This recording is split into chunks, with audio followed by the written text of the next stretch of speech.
ପ୍ରସରିଛି। 16,000 କୃଷ୍ଣପ୍ରିୟା ଗୋପୀ ପ୍ରତିଦିନ ଅରୁଣୋଦୟ କାଳରେ ଯମୁନା ଜଳରେ ସ୍ନାନ କରନ୍ତି ଏବଂ ବାଲୁକାମୟୀ କାତ୍ୟାୟନୀ ପ୍ରତିମା ଗଢ଼ି ପୂଜା କରନ୍ତି। ଶ୍ରୀକୃଷ୍ଣଙ୍କୁ ପତି ଭାବରେ ପାଇବାକୁ ତାଙ୍କର ପ୍ରାର୍ଥନା। ମାସକ ପରେ ସେମାନେ ଯମୁନା ତୀରରେ ନିଜ ନିଜ ବସ୍ତ୍ର ରଖି ଜଳ କ୍ରୀଡ଼ା କରିଛନ୍ତି। ଏହି ପ୍ରସଙ୍ଗରେ ଶ୍ରୀ ଶୁକଦେବ ଶ୍ରୀକୃଷ୍ଣଙ୍କ ଦ୍ୱାରା ବସ୍ତ୍ରହରଣ ଓ ବର ପ୍ରଦାନ କଥା ଉପସ୍ଥାପନ କରିଛନ୍ତି। ଶୁକ ଉବାଚ ଦେବତା ପୂଜାର ବିଧାନେ କୃଷ୍ଣଙ୍କୁ ବରିଛନ୍ତି ମନେ।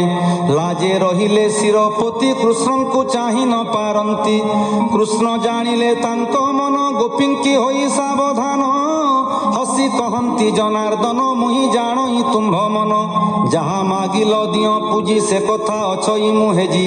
ମୁହିଁ କରିବି ତାହା ସତ୍ୟ ବୋଲନ୍ତି ପ୍ରଭୁ ଗୋପୀନାଥ। ମୋର ଚରଣେ ଯାର ଚିତ୍ତ ପୁଣି ବିଷୟ ହେଲେ ରତ। ଜନ୍ମ ମରଣ ତାର ନାହିଁ ଭାଜିଲା ଧାନ ପ୍ରାୟ ହୋଇ। ଏ ବୃନ୍ଦାବନେ ଗୁପ୍ତେ ଥାଇ ତୁମ୍ଭଙ୍କୁ ରମିବଇ ମୁହିଁ। ସଂକଳ୍ପ କଲ ବ୍ରତ କରି ହସି ବୋଲନ୍ତି ନର ହରି। ଏମନ୍ତେ କୃଷ୍ଣ ଆଜ୍ଞା ପାଇ ଗୋପୀଏ ଗଲେ ତୋଷ ହୋଇ। ଗୋବିନ୍ଦ ପାଦେ ଚିତ୍ତ ଥୋଇ ମିଳିଲେ ନିଜ ପୁରେ ଯାଇ। ଗୋପାଳ ମେଳେ ଦାମୋଦର ଗାଈ ଚରାଇ ଗଲେ ଦୂର। ନିଦା ଘର ବି ତେଜ ଲାଗି ପୋଏ ହୋଇଲେ ଦୁଃଖ ଭାଗି। ଚରାନ୍ତି ଗୋରୁ ଗୋପ ମେଳେ ଶୀତଳ ତରୁ ଛାୟା ତଳେ। ବୃକ୍ଷକୁ ଚାହିଁ ଦାମୋଦର କହନ୍ତି ପୁଅଙ୍କ ଆଗର। ହେସ୍ତୋକ କୃଷ୍ଣ ମିତ୍ର ମୋର ଶ୍ରୀଦାମ ଅର୍ଜୁନ ସୁବଳ। ଅଂଶୁ ବିଶାଳ ଦେବ ପ୍ରସ୍ଥ ଦେଖ ଏ ବୃକ୍ଷଙ୍କ ମହତ୍ଵ। ପରେ କରନ୍ତି ଉପକାର ସୁଜନ ପ୍ରାଣୀଙ୍କ ବ୍ୟବହାର। ଶୀତ ବରଷା ଗ୍ରୀଷ୍ମ ଦୁଃଖ ସହି ଆମ୍ଭଙ୍କୁ ଦିଅନ୍ତି ସୁଖ। ଧନ୍ୟ ଜୀବନ ଏହାଙ୍କର ସାଧନ୍ତି ପ୍ରାଣୀ ଉପକାର। ସୁଜନ ଘରେ ଯେହ୍ନେ ଯାଇ ଅତିଥି ନିରାଶ ନୁହଇ। ପତ୍ର କୁସୁମ ଫଳ ଛାଇ ମୂଳ ବକଳ ଦାରୁ ଦେଇ। କ୍ଷାର ଅଙ୍ଗାର ଭସ୍ମ ଅଠା ଗୃହକୁ ସାଜି ବାଡ଼ କଣ୍ଟା। ଏତେ ପ୍ରକାରେ ସେବା କରି ନିତ୍ୟେ ପର ଉପକାରୀ। ଏହାଙ୍କ ପ୍ରାୟ ଯେବେ ହୋଇ ସଂସାର ମଧ୍ୟରେ ଦେହ ବହି। ମନ ବଚନ ଧନେ କରି ଯେ ହୋଏ ପର ଉପକାରୀ। ଦିନ ହରନ୍ତି ଦୁଃଖ ସୁଖେ ସେ ଧନ୍ୟ ଇହ ପର ଲୋକେ। ପୁଷ୍ପ ପଲ୍ଲବ ଫଳ ଦଳେ ତରୁର ଲମ୍ବ ଡାଳ ତଳେ। ଗୋରୁ ଗୋପାଳ ଘେନି ସଙ୍ଗେ ମିଳିଲେ ଯମୁନାର ଲାଗେ। ଶୀତଳ ଜଳ ପାନ କରି ବୃକ୍ଷର ତଳେ ନର ହରି। କୃଷ୍ଣଙ୍କୁ ଚାହିଁ ଗୋପ ବାଳେ କହନ୍ତି କ୍ଷୁଧାର ଆକୁଳେ। ସେ ରାମ କୃଷ୍ଣର ଅଗ୍ରତ ନମଇ ଦାସ ଜଗନ୍ନାଥ। ଇତି ଶ୍ରୀମଦ୍ଭାଗବତେ ମହାପୁରାଣେ ପାରମହଂସ୍ୟାଂ ସଂହିତାୟାଂ ଦଶମ ସ୍କନ୍ଧେ ପୂର୍ବାର୍ଦ୍ଧେ ଗୋପୀ ବସ୍ତ୍ରାପହାରୋ ନାମ ତ୍ରୟୋବିଂଶୋऽଧ୍ୟାୟः।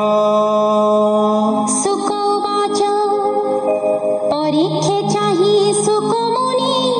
କହନ୍ତି କୃଷ୍ଣ ଭାବ ଘେନି।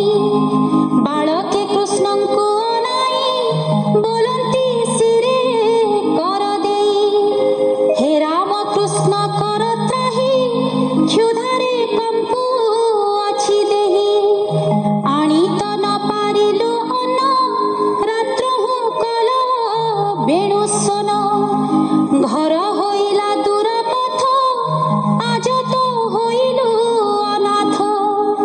ବାଳକ ବୋଲ ଶୁଣି କନେ ଗୋବିନ୍ଦ ବିଚାରନ୍ତି ମନେ। ଅନେକ ଜନ୍ମେ ଦୁଃଖ ସହି ବ୍ରାହ୍ମଣୀଛନ୍ତି ମତେ ଧ୍ୟାଇ। ତାହାଙ୍କୁ ନିସାରିବି ଆଜ ଏଣେ ମୋହର ବଡ଼ କାଜ। ପୁଅଙ୍କ ମୁଖ ଚାହିଁ ହସି ବୋଲନ୍ତି ପ୍ରଭୁ ବ୍ରହ୍ମରାଶି। ଏ ଯେ ଦିଶଇ ଧୂମବନ ନିକଟେ ଅଶୋକ ବିପିନ। ଯଜ୍ଞ କରନ୍ତି ବିପ୍ରେ ଚାହିଁ କାହିଁକି ଯାଅ ବେଗ ହୋଇ। ବିଚାରି ବେଦ ବ୍ରହ୍ମ ଦୀକ୍ଷା ଯଜ୍ଞେ କରନ୍ତି ସ୍ୱର୍ଗ ଇଚ୍ଛା।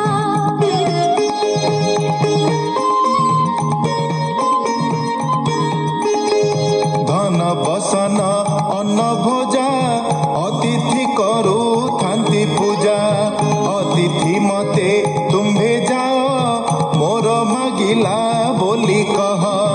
ରାମ ଅଛନ୍ତି କୃଷ୍ଣ ସଙ୍ଗେ ଅନ୍ନ ପୁଡ଼ାଏ ଦିଅ ବେଗେ। ଶୁଣି ସାନନ୍ଦ ମନ ହୋଇ ଯଜ୍ଞେ ମିଳିଲେ ପୋଏ ଯାଇ।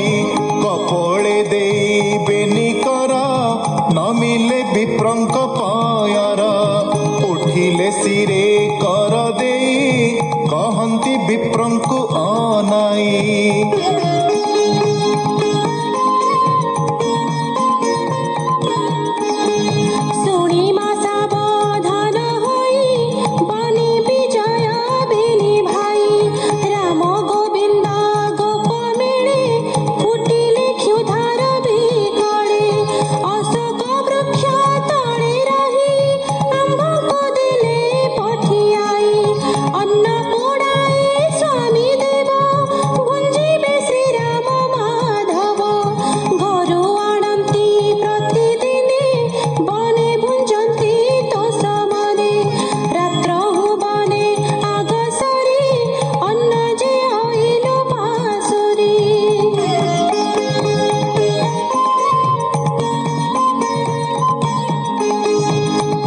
କୁଦୁର ଗୋପପୁର କ୍ଷୁଧାଏ କମ୍ପଇ ଶରୀର ଆମ୍ଭಂ ପୁରାଇ କୃଷ୍ଣ ପେଶୀ ଅଛନ୍ତି ବୃକ୍ଷ ତଳେ ବସି ତାହାଙ୍କୁ ଯେବେ କର ସ୍ନେହ ଅନ୍ନ ପୁଡ଼ାଏ ବେଗେ ଦିଅ ଯଜ୍ଞର ସ୍ୱଭାବ ଏ ମନ୍ତ ଅତିଥି ପୂଜିବା ଯୁକତ ବ୍ରାହ୍ମଣେ ଶୁଣି ନ ଶୁଣିଲେ ମନ ଚଞ୍ଚଳେ ଯଜ୍ଞ କଲେ ହରିର ମାୟା ଚକ୍ରେ ପଡ଼ି ଅଳପ କର୍ମେ ପୁଣ୍ୟ ଲୋଡ଼ି।